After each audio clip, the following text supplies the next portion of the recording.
Good morning. I'll be presenting on one case that we had recently last month. So this is the history of a 17-year-old girl, Miss Q, presented to gastro OPD initially with complaints of history of fever for 1 month, 9 months back, and a month later she noticed progressive swelling of her feet, which has been there for the last 8 months, and loss of weight and loss of appetite for the last 8 months. Significantly, she did not have any hematuria, no frothy urine, there was no orthopnea, PND cough, there was no abdominal complaints, there were no history which is suggestive of joint involvement or rash, and she did not give any significant past personal or family history. So on examination, she was moderately built, poorly nourished young lady who was tachycardic and tachypneic. She was not febrile at presentation, and significantly general physical examination showed bilateral pitting edema till up to mid-legs bilaterally. JVP was elevated with prominent Y descent, and cardiovascular examination mostly was normal except for the elevated JVP. Lungs were clear, and she had hepatomegaly. There was no ascites, there was no splenomegaly. So in summary, clinically, we had a young lady with constitutional symptoms with progressive pedal edema preceded by a febrile episode, which was there for one month, and having signs of right heart failure on examination. Organ systems involved was, we were thinking of, is it a renal involvement, like a glomerular involvement, something like a, etiologically, if you think of it like a post-infectious glomerular nephritis, because she had pedal edema preceded by fever, but however, there was no frothy urine, no hematuria. Was it a cardiovascular disease, a myocardial involvement like a restricted cardiomyopathy, which is likely, a pericardial disease like a constitutive pericarditis, or a congestive heart failure secondary to anemia and thyrotoxicosis, but she did not have any pallor, no signs of hyperthyroidism, no dyspnea. Or was it a liver disease? But she did not have any signs of any decompensation or chronic liver disease. Investigation-wise included a basic blood workup which showed fairly normal blood counts. Renal function was normal, electrolytes were normal. LFT, only some mild derangements were there, which was very non-specific. There was no thyrotoxicosis. ANA was negative. Calcium phosphate was normal. She had mild proteinuria and isomorphic RBCs. And ECG showed large P waves. And in all the leads there were ST depression. This was the chest X-ray. There was no cardiomegaly which is apparent in the X-ray, but bilateral lung parenchyma, there are very small alveolar shadows across all the zones bilaterally. So it was not a very clear lung parenchyma that we saw. We went ahead with an echo. The echo showed mild pericardial effusion with a pocket of 7 mm at the apex and laterally 6 mm. And pericardial thickness was 3 mm. And there was a septal bounce, and overall features are suggestive of constitutive pericarditis. So we have localized anatomically that she is having a pericardial disease which is causing the right side heart failure. Etiology, we were thinking, is it most commonly in literature, it's described as idiopathic or viral in areas where there are not many HIV patients. In endemic countries, tuberculous pericarditis is a little bit higher on the list. Or was it a connective tissue disorder? Was it malignancy, sarcoidosis? Are all the various etiology that we were considering. So the fluid in the pericardial sac was not sufficient for synthesis. ANA was negative, ACE was normal, calcium phosphate was normal, and there was no evidence of malignancy on a basic imaging that was done. We induced a sputum, and that showed AFB, and expert was positive, which is rifampicin sensitive. So her diagnosis is disseminated tuberculosis. There was a sputum positive pulmonary tuberculosis with pericardial involvement in the form of pericardial effusion and constitutive pericarditis. So I'll be taking a look at TB pericarditis, evidence for the current treatment practice, and role of steroids, with focus on role of steroids. So ATT has been shown dramatically to improve mortality among patients with tuberculous pericarditis. It also reduces the likelihood of constitutive pericarditis.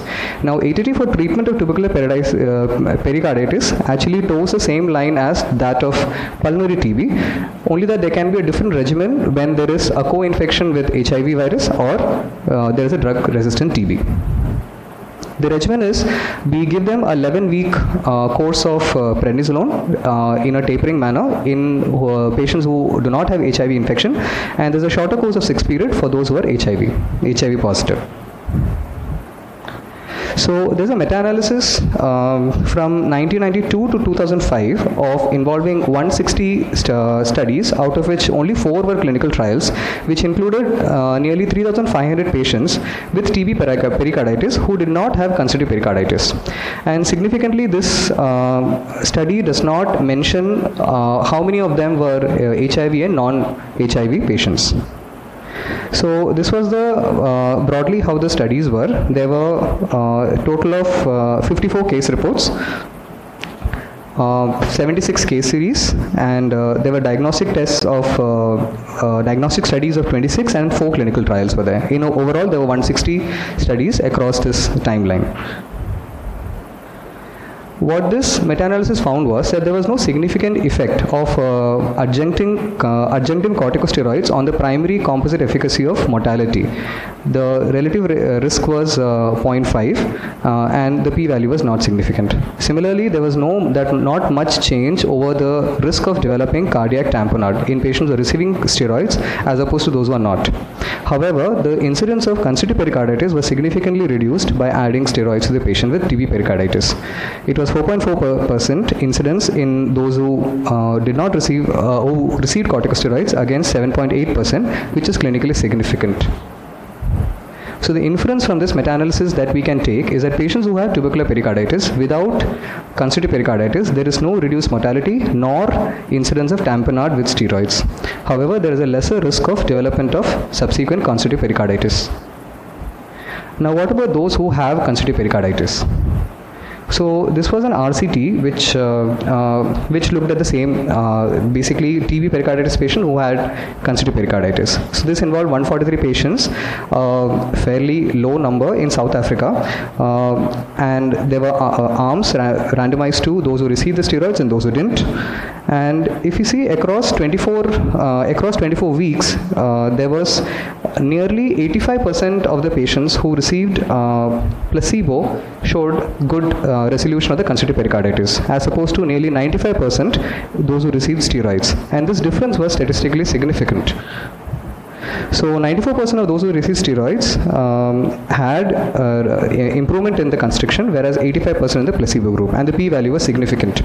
When we looked at the requirement of pericardiectomy in these patients or who deteriorated and had worse constitutive pericarditis, the incidence is only numerically lower in prednisolone. However, this study does not tell whether this has not been analyzed. It does not tell us whether this is actually something which is clinically relevant or not.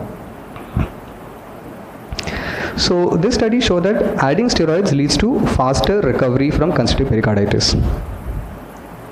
In the context of HIV infection, unfortunately, most of these studies are the ones which have been done in the 90s, which was mostly in 90s or the later 80s.